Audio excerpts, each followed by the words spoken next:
I've been walking down this dirt road. I got rocks in both my shoes. For today's show, we have David Lee Alred, gospel singer, songwriter. Now let's go to the show.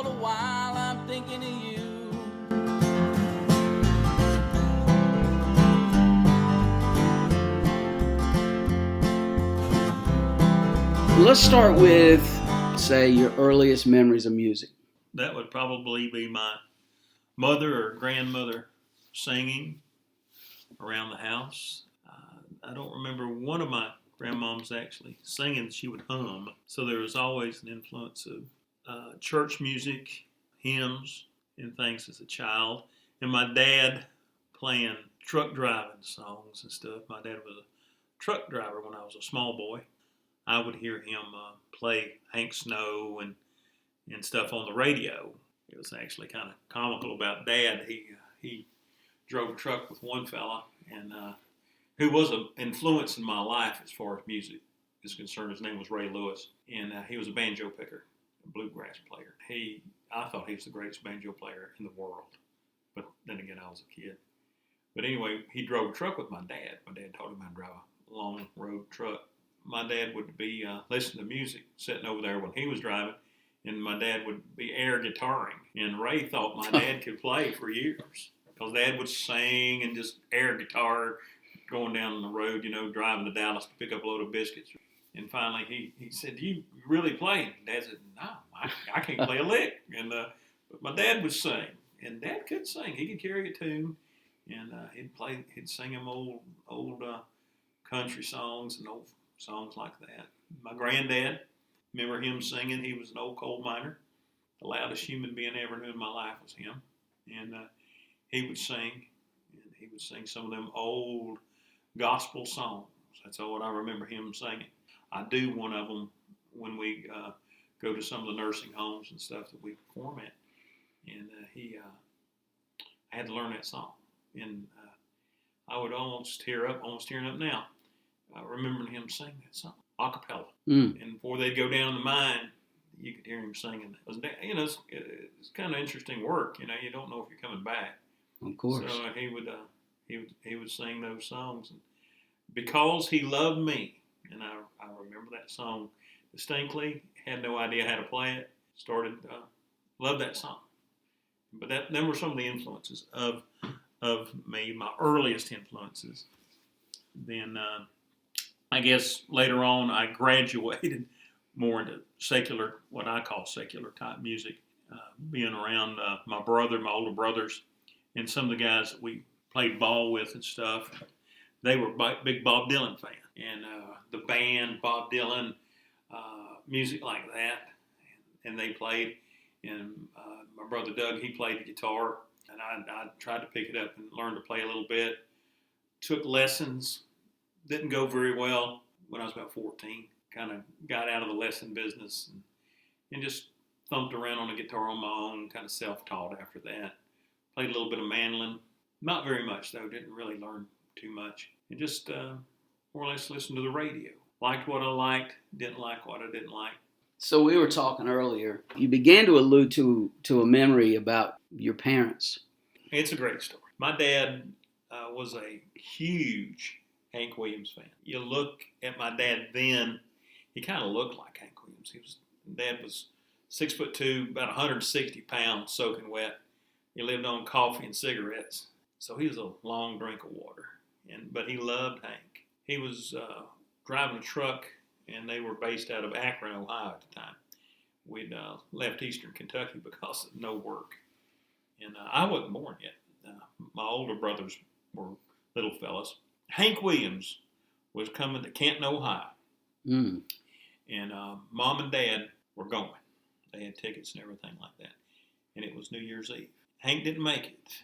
He passed away before he could get to the show in Canton. He was on his way, but didn't quite make it, and that was an interesting story to me. That Mom and Dad thought enough of him to buy a ticket and turn out to see him. And back in the day, they didn't have a lot of money. Of course. And, it was a big deal, especially kids and stuff like that, to set aside time for somebody to watch the kids, and pay for the tickets, and drive over there, and it's cold and snowy and everything. And Dad loved his music. It was a big deal to him. Big deal to me, too. I've often wanted to retrace the final route of Hank Williams, where he went. And the last time that he was, they know that he was alive, was in Bristol, Virginia. They stopped at a gas station or a little restaurant there. And his driver asked him if he wanted anything to eat. He said, no, I'll just stay here in the car. The next thing was checked on him again in Oak Hill, West Virginia, and he had already passed away. That's a place that I've always wanted to kind of go and restep and stuff like that. And because he was an amazing artist, and you get doing what I do and writing songs and stuff, and it's an amazing story to hear someone else write a lot of songs like that, and it was a major influence on me too. Speaking of songs and songwriting and your songs, you indicated earlier that you write gospel music. Yes. What I find interesting is that you've identified a few artists in Dylan and the band and Hank Williams, people who perhaps have influenced you, that some would argue are secular artists, but if you dig deep into all three of those, you'll find a nexus to gospel music. Yes. How does that show up in your music at all, do you think? Yes. I wrote a lot of songs when I was a kid, and I had a little binder with a few songs. I'd say about 30 songs. And I don't have any idea where those went, but they were all secular songs. Well, later on in my life, when I started writing again, I've written virtually exclusively gospel music. And I distinguish between gospel music and worship or praise music. And in the fact that worship music or praise music is to God versus gospel music is about God. Mm. And I've written a few worship songs, not many. I'd say 3 or 4. But the rest of them have all virtually been gospel music, songs about Christ. And it's amazing that I never come up with this stuff on my own. I don't take any credit for that. And I don't want to take any credit for that. That he gives me the songs. And he gives me the songs at the most inopportune times.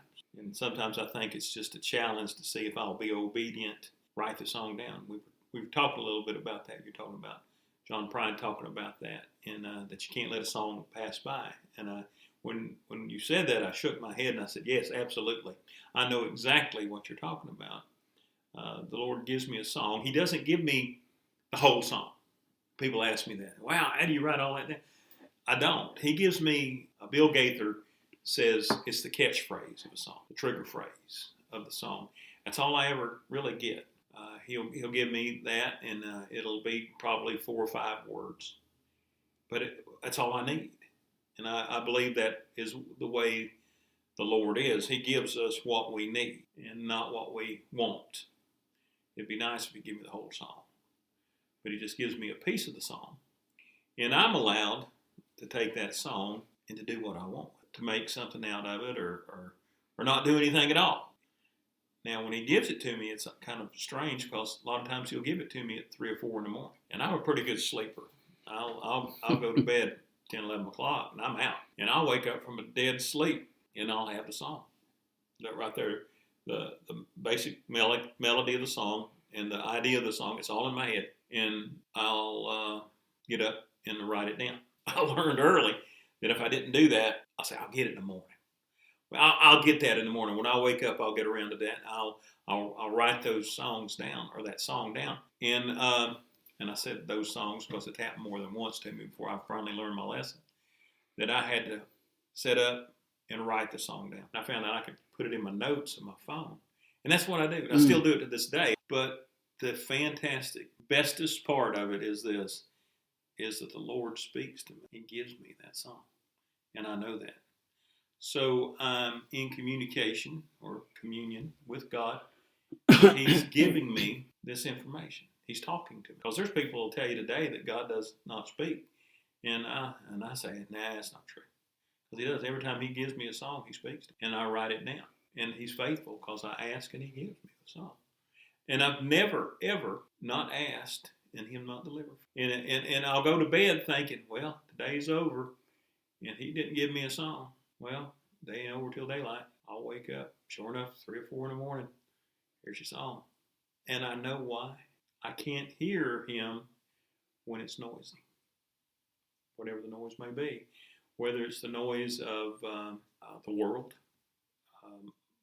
the noise of the television, the noise of whatever, other people talking, grandkids or whatnot. But when it gets good and quiet and I'm peaceful, then the music will come.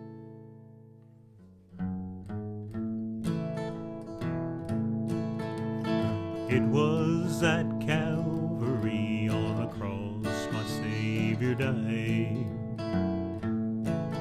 He hung in shame and bore our pain. Then I heard him cry, I thirst, I thirst, I thirst for living waters. How his blood set me free. I love his salvation and all he's done for me. I thirst, I thirst.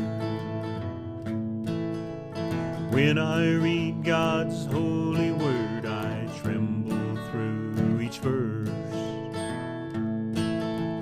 When I hear the spoken truth, how he became the curse, I thirst, I thirst. Each night when I lay down, I pray to my Lord. I thank him for all he's done, then I ask for more. I thirst, I thirst, I thirst for living waters. How his blood set me free. I love his salvation and all he's done for me. I thirst, I thirst, I thirst, I thirst. Aside from the influence that spiritual influence that you get when the song's given to you, do you typically write alone, or do you write with other people? I think I've only tried to write with one other person, and I can honestly say that it only produced one song. Mm-hmm. The other songs have all been by myself. Mm-hmm. And I truly mean that. That's part of it to me, is to be alone and quiet and not be concerned what anybody else says. It's all about the music, the getting that song, that message out, what the song says, the message that's trying to be put out in the story that's in the song, and that's what's important to me, is what's the content of the song and the story that the song is trying to tell. And that's what I want to get out is the message. Do I like the way it sounds? Sometimes I do. But like I told you earlier, and we were eating lunch, they're all my kids. All these songs are my kids, and I love every one of them. And when a new one comes along, that's the one I want to play until the next one comes along. And as soon as the next one comes along, I'll lay that song down and not play those other songs. And the new song will come along, and I'll lay that song down, and then I'll play another song. So it's very unlikely that you would identify a song as a favorite song that you've written. I would not. I would not. I did say this, and I was thinking about this. What is the best musically constructed song that I've written? And I'll say that a lot. I believe I have a particular song that is the best constructed song that I've ever written, and it's called when my name was written in his hands. And I believe that is the most powerful song that I have, but it has not been my most popular song. I like it, and I like what it says, and I truly believe the music is still alive. I wrote it in the key of G, and like I tell the guys we sing with, I said, I love to write in G, but I hate to sing in G. And I don't hate to sing in it, but I just don't prefer, I guess would be the correct term. So one day I was messing around. I said, let's pull it up to A and just, throw a couple of frets in there and play it in A. And the song sounded better. But in the noise of the other songs coming along, I didn't play it much after that. Because to me, it's an older song. It's a couple of years old now, so I don't play it. From a songwriter's perspective, when you sit down to write a song, what does that process look like? This morning, we're doing what we do, have breakfast around here. We usually read the Bible together, my wife and I, in the morning. And she said, I want to read the Bible. And that was all it needed. And the light just comes on like, oh, man, I need to write that. So we start writing a song. The catchphrase of the song was, I want to read the Bible. So it starts, I want to read the Bible, the Holy Bible. I want to read the Bible, God's holy word. I want to read the Bible, the Holy Bible. I want to read the Bible, God's holy word. And so that was like the chorus of the song. Boom, right there. There you go. There you go. Then we're going to throw a verse into it. So we need a verse. Because I'll usually write the chorus first. Don't ask me why. It's the main part, the crescendo to me of a song. And so it kind of gets it into the flow of the song. Then I'll write a verse. And the story, the song should tell a story. And the story should progress. You have a situation, then another part of the situation, then eventually the end. The songs usually progress from verse 1, chorus, verse 2, chorus, verse 3, and end on chorus. The songs are generally simple, 3-chord songs. I have written some 2-chord songs, but not very many. Most of them are 3-chord, few 4-chord, 5-chord songs. But the goal was to write songs that anybody can sing. Anybody can play. Guy that likes to just sit around his living room and play, he can pick up the guitar or anything manly and play these songs and sing them with his friends, sing them with his family, and get the gospel message out to people and they can hear it. So, but it'll usually do it. I'll do a couple of drafts. I'll do a draft on a sheet of paper. Figure out what kind of key I want to play it in. Then I'll take it after I get it kind of scribbled around. Then try to organize it a little better, construct the song better, get it in progression. Because sometimes I'll get the verses all cattywampus. They'll be, no, that should have been the first verse. That should have been the second verse. That should have been the third verse. And change the order and change it around a little bit. And put a tag on it at the end. Kind of clean the song up, make it a little more palatable. People would like to hear it more. I was empty and lost when you found me. I was tired, I was broken and alone, separated from the love of the Father. I was an orphan, but you gave me a home. Now I'm working for Jesus, singing his songs, telling his story as I play. I'm singing for Jesus, haven't you heard? Spreading the gospel and teaching his word. I thought I could make it without you. I had to finish up front. I didn't need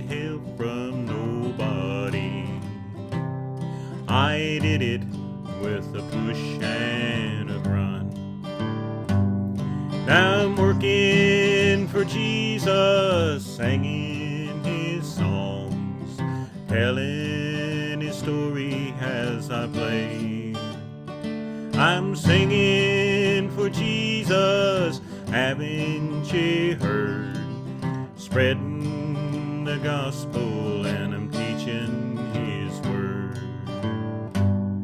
You mended the hole in my soul.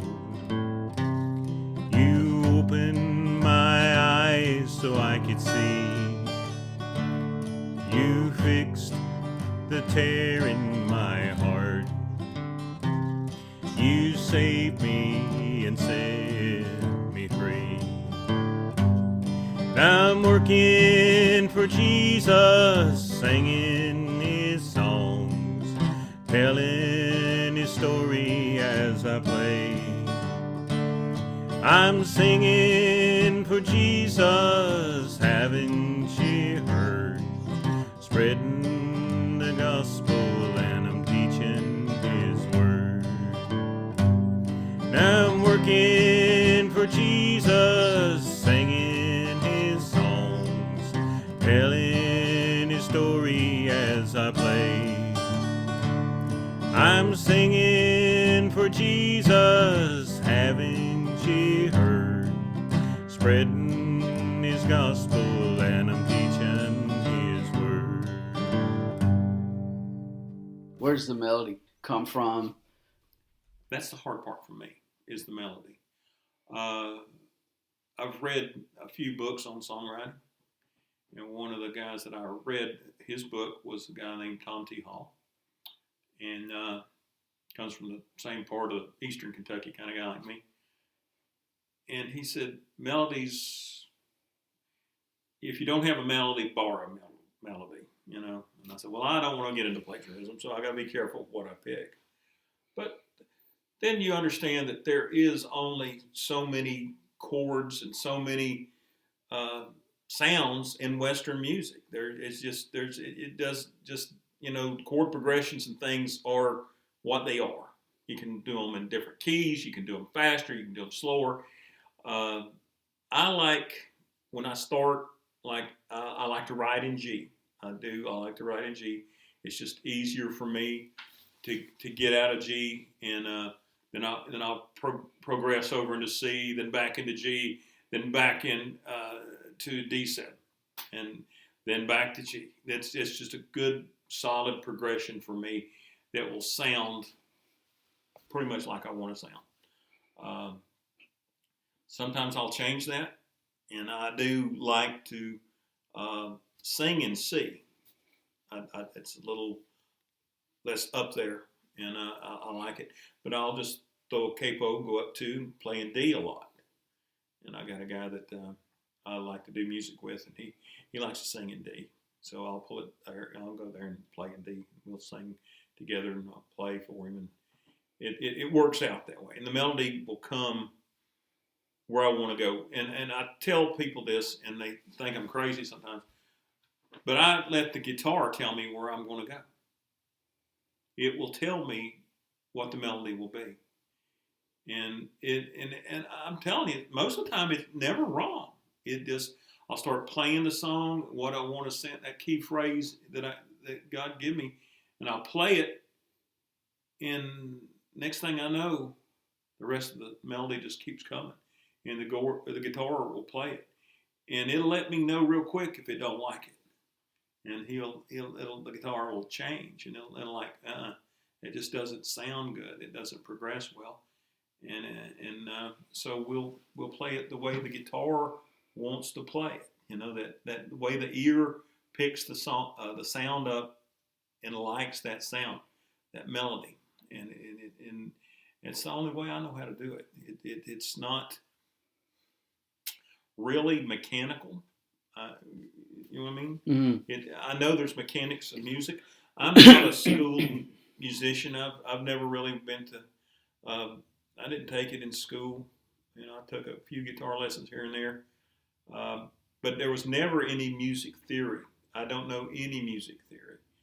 I just know that, you got to play in certain keys, how to progress in that key and stuff like that. I give credit to a friend of mine. His name's Alan Dalton. He kind of got me into playing bluegrass guitar, and I was in bad shape. I didn't know really a lot about playing music. And I could play some chords and stuff like that, and play some rhythm, but Alan really woke up my right hand. And that's one thing about playing bluegrass guitar was completely different, was that your right hand really has to wake up. It is how you feel, the emotion of the song is really in your right hand. The melody and stuff of the song, how it kind of progresses and stuff are in your left hand, but how you kind of express yourself with speed and slowing down, speeding up, stuff like that is done with your right hand. And he woke me up to that, and I never understood that. The name came to me after we were talking. I think the bluegrass guy was it Vassar Clemens? Yes. Okay. Very good. Yeah. Alan played banjo for Vassar. Right. And there's certain people that amaze me in musicians. I wished I was a better musician, and I'll say this about wishing.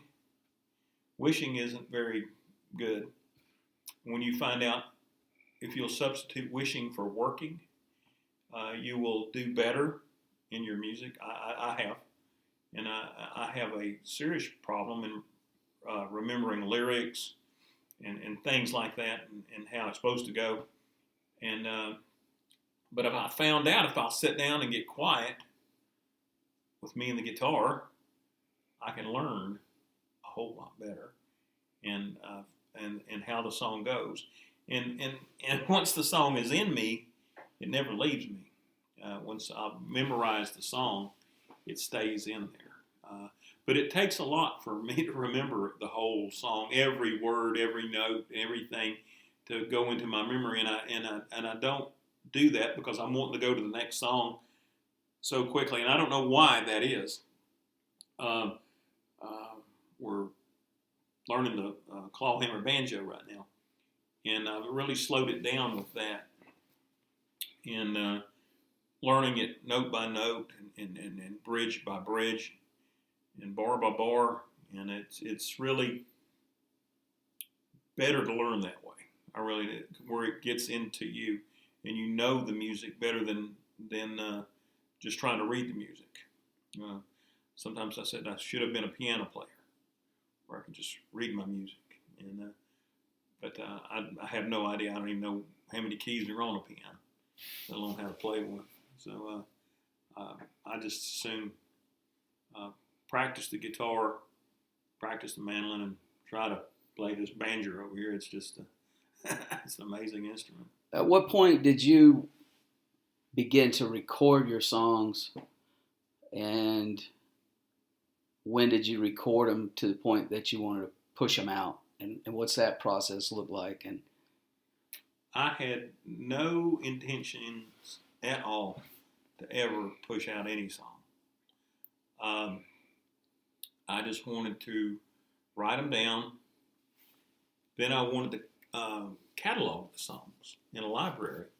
And the only way that I knew how to catalog the songs was to record the songs. So I would record them on my phone. And I'd put... then my phone would start to get full, and I couldn't store many songs. So I said, what do I do with these songs? So I started publishing them on Facebook and putting them on YouTube. And a couple of people were coming to me worrying and say, hey, you're going to have issues with people recording your songs and stealing your music and stuff like that. You need to take your songs and have them, copyrighted and stuff like that. And I looked into that, and I'm like, golly, that's a lot of money and a lot of time and stuff to copyright a song. So I said, then I got to reading what actually happens. Once you've recorded a song, it's yours.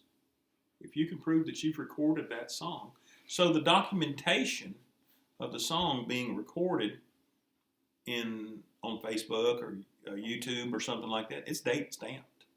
It's date stamped that you recorded that. So if somebody was to record that song after you've got a good case. You say, hey, I recorded this song. Besides having it written down in a book with the date that you wrote it, but you've got the date that you actually recorded the song, and it's out there. So does it have to go to a publishing company like that to be published? I don't know. I'm not sure about that. We've got a lot of our songs published, but it's kind of funny because you'll see them. It kind of scared me the first time I saw it. I was putting some songs on YouTube, and it says possible copyright problem. And I said, oh man, somebody's trying to lay claim to my song. So I call people and send emails and check into it. It's me. the publisher checks every song that I had that they published for me, and if somebody sends the song out and tries to send the song out, and I published it again on YouTube, it sets up a copyright notification that somebody is doing it. Well, that was the copyright person was sending it on to YouTube was me, and so I'm like, oh, I guess I'll calm down right now.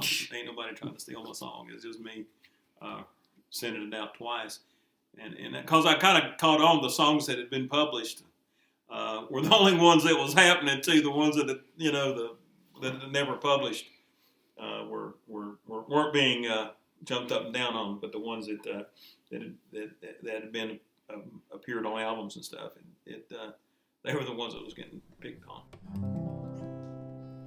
We drove to the city just the other day. The people liked what we had to say. We told them about Jesus and sang them some songs. Then we were on our way. I'm just a pickup that the Lord rides around in.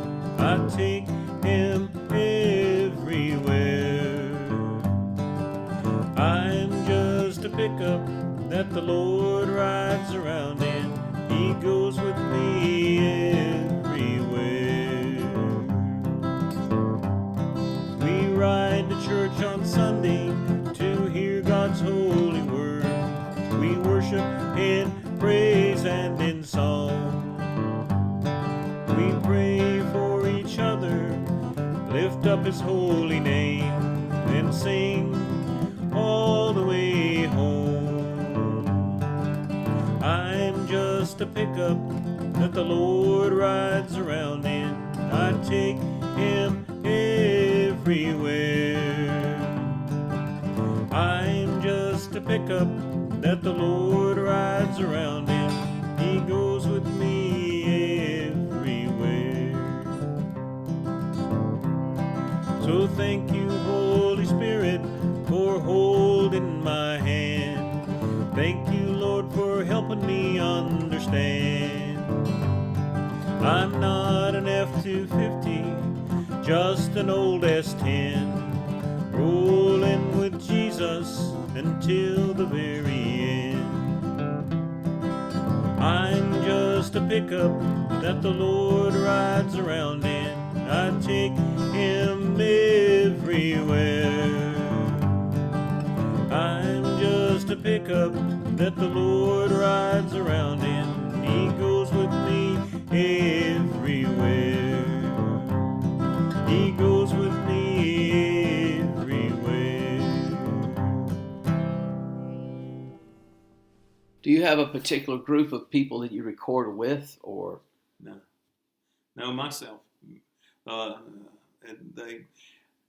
And that's probably one of the problems with me is that I don't know how to play with other people.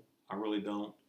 I've only played in one band in my life, and I really enjoyed doing that. I really enjoyed, but I wasn't writing songs at that time. I was just playing guitar in a band, in a bluegrass band for some people, and every now and then they'd let me sing lead on a song. I guess because the lead singer got tired, it let me sing one. And but I enjoyed doing that. But I didn't know how to play. And in that group, there were some amazing musicians. I mean, guys that were schooled musicians that really understood music theory, who could read music, who could write music. I mean, I've had them take a pencil and a piece of paper and draw some lines on a piece of paper and say, "That's a D right there, David. I need for you to come in here with a D right here." And I'm like, "Where? Right here. Not right there, right here." And I'm like, "Okay, I got you. We will we'll play a D for you right there. That's no problem." But we'd have to stop everything to learn to do that. And it was an amazing thing working with some of those guys. And in the whole group, I was probably by far the least schooled person in the band was me. But it brought on more challenges and more growth out of me to learn, to take some coaching, or some people call it criticism. But people come and evaluating our band. We were looking for a violin player, fiddle player. Couldn't find one, so we brought this one person in to play fiddle, and they heard us play and said, "You guys are awful. You guys need to tune up. You need to do this, you do that." And pointed their finger at me and said, "Hey, you need to meet my guitar player." And I met him, and he heard me play, and he told me he played just like me. You know, he thought we played so much alike. But he said the thing that changed him was lessons. And I said, "Really?" He said, "Yeah." I said, "I don't need lessons." He said, "If you want to improve, you do." And so I thought about that. And I took that criticism as coaching.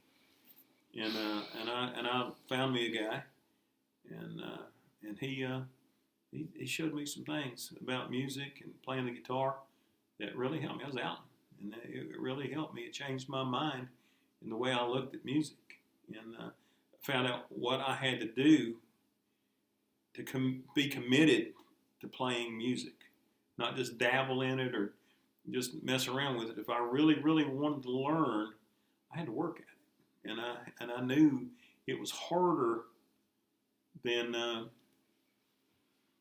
thought. I found out that there wasn't very many people out here who could just hear a song, then pick up any instrument and play it in 5 seconds. That just didn't happen. The guys had to know what they were doing, and the reason the ones that could do it, they've been doing it for a while. So it was quite the learning experience for me. What's it like for you playing live for people compared to recording and writing? Which of those three do you prefer? I think they're all different to me. I love writing. I love sitting in the kitchen playing in the morning. I love going to churches and playing at sings. I love going to the retirement homes and playing for those people. They're all different. Mm-hmm. I get excited more, I guess, about entertaining people mm-hmm. than I do writing. But like I said, the reason why I like to write is I love to get the word from the Lord. You know, when He tells me something, I'm speaking with God. I mean, that's just a big deal to me. I mean, just a major, major thing for me. But for his personal gratification, I like singing songs for people, like I said, especially in the nursing homes and stuff like that. And they like it. You know, they like a song. They'll want to hear a song. And I'll ask them. I said, "What do you want to hear?"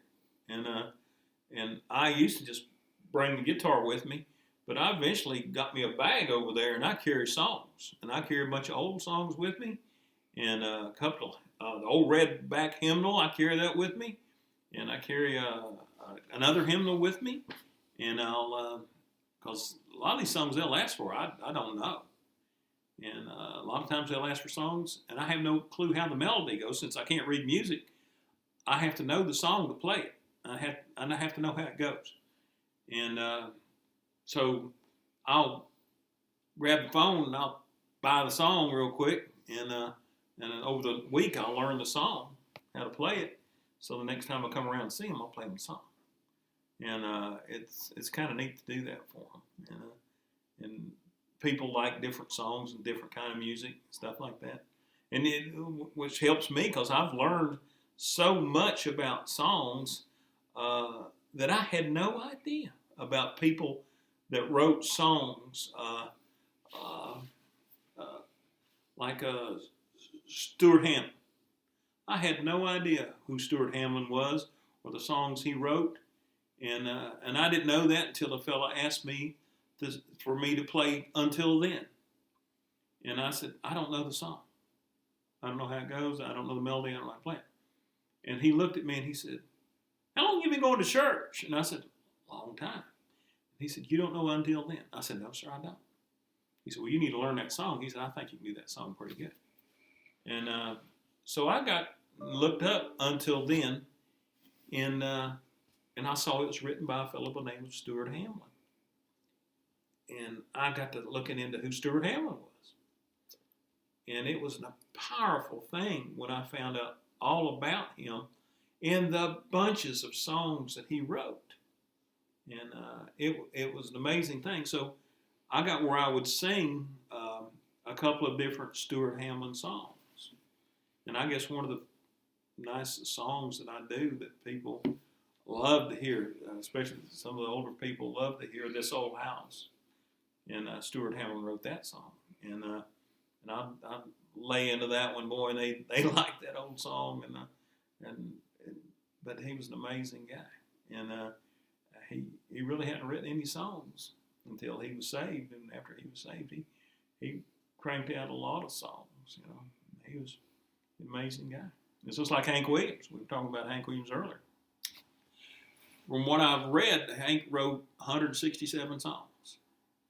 And most of the songs that I've heard of his are hymns. He wrote gospel songs. And I love some of his songs. And again, the reason why I started singing his songs, I knew my dad loved him, and I used to love listening to some of his old country songs on iPhone and stuff like that. But then I started listening to his hymns, and I heard a guy named Larry Sparks do a song called "The House of Gold." I'm just driving down the road one day, listening to the radio, and I heard him sing "The House of Gold," and I said, "Man, that's a good song. I want to sing that song." So I got home and I pulled it up, and who do you think wrote "House of Gold"? Hank Williams. And I said, "Oh my goodness!" And so we started singing "The House of Gold" every now and then, and it was very popular. People like to hear "The House of Gold." So there's a lot of influence in my life from other songwriters, and I appreciate them more now than ever. In learning how to write songs, and I see how they wrote their songs sometimes, and identify with it. I identify with Hank especially. He writes a lot of stuff the same way I write, and I did not know that. A lot of 2-3 chord songs. Yeah, a 3-chord song. A lot of them. Yeah, three chord, two verses. He's big on 2, maybe 3 verses. Mm-hmm. And we're generally I'll do 3 verses on a song. But he's just amazing. Get the picture out. You've got to see the song down in your soul and hear it when you close your eyes. And I truly believe that's what the music is about. It's alive. We live it, and people don't. I believe you can just casually listen to music, or you can really, really get into a song. And I'm bad about that. If I really love a song, I can't get enough of it. I mean, I guess I was a publisher's dream back before the day happened. I guess I still am, even on electronic music today. If I hear a song that I really like, I'll buy it. And back in the day, you had to buy the whole album, but now you can just buy the one song, you know. But it's amazing. You get turned on to a song and you just can't get enough of it.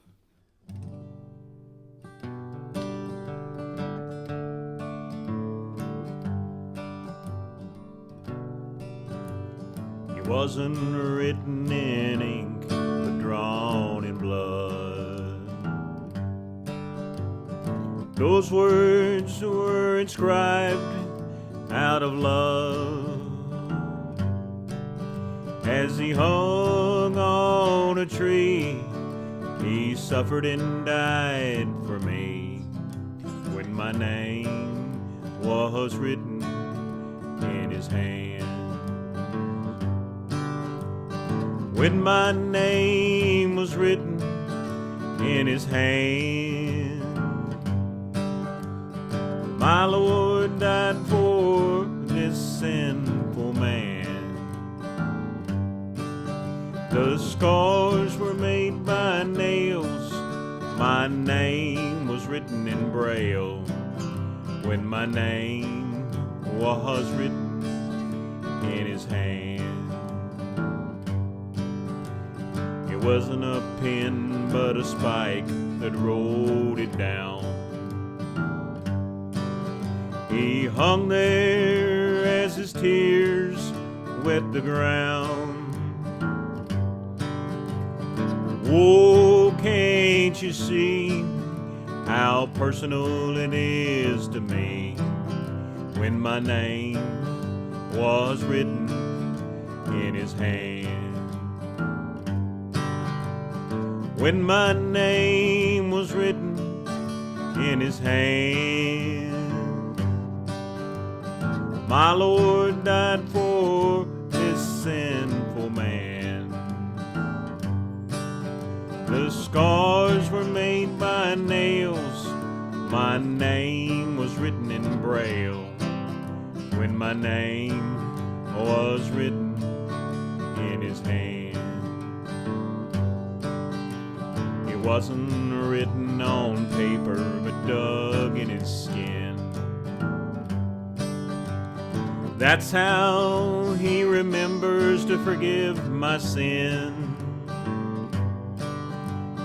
It was drawn out with a rusty old nail when my name was written in his hand. When my name was written in his hand. My Lord died for this sinful man. The scars were made by nails. My name was written in Braille. When my name was written in his hand. When my name was written. When my name was written. When my name was written in God's hand.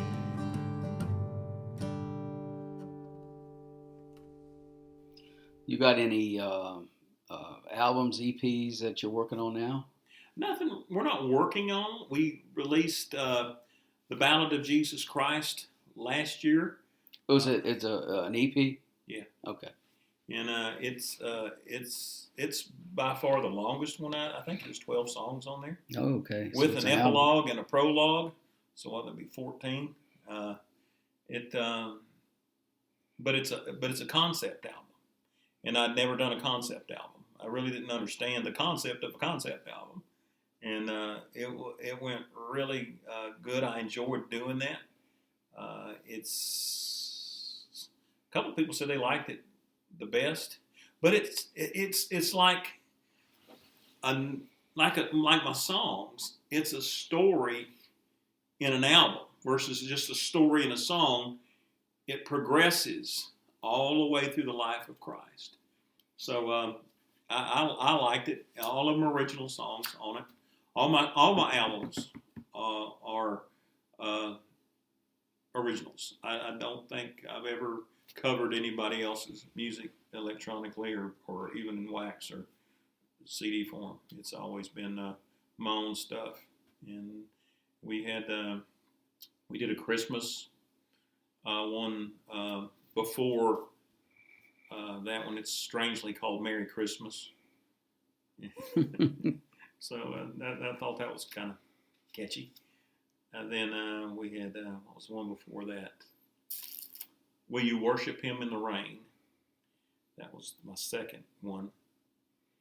And a lot of people like that, the title song on that, Will You Worship Him in the Rain? A lot of people like that song. And but you know, I'm funny. I've always been this way. I'd hear albums, and I'd wind up liking the bottom songs, the songs that it's on the backside, the deep cuts. The deep cuts. Yeah, I love that. Yeah, and I find that song. I like that song, and I play it to death. And it's kind of like my song sometimes. I get a song that people didn't really like that much for some reason, whatnot. But like I said, they're all my kids, so I love them all. And I just get that song, and that's the one I like to play for a while. Then before that, we did our first one. It was an Easter album. And again, it was largely to catalog my songs. I just didn't want these songs to drift away and kind of go into oblivion and not be heard anymore. And I wanted somebody else to hear this music and to share it, the fun, the joy, and the gospel with them, you know, in the music. I'll tell you this story here, and this is kind of strange. I was going down the road one day, went up Highway 17 there, all by myself. The Holy Spirit spoke to me. He said, "What are you doing with them songs I've been giving you? What have I been doing with them songs? Have I been playing them for anybody else? Have I been sharing them? Or have I been sitting on them like a hen sitting on her eggs, you know?" And I said, I got to get to sharing these songs more. So now when we play publicly with people, we try to include a couple of songs, original songs, in our ensemble that we're going to put on. And it's kind of nice when you go in, and I was playing from Orange Park a couple weeks ago. And one of the ladies that worked at the nursing home there says, "Oh, can you play that song?"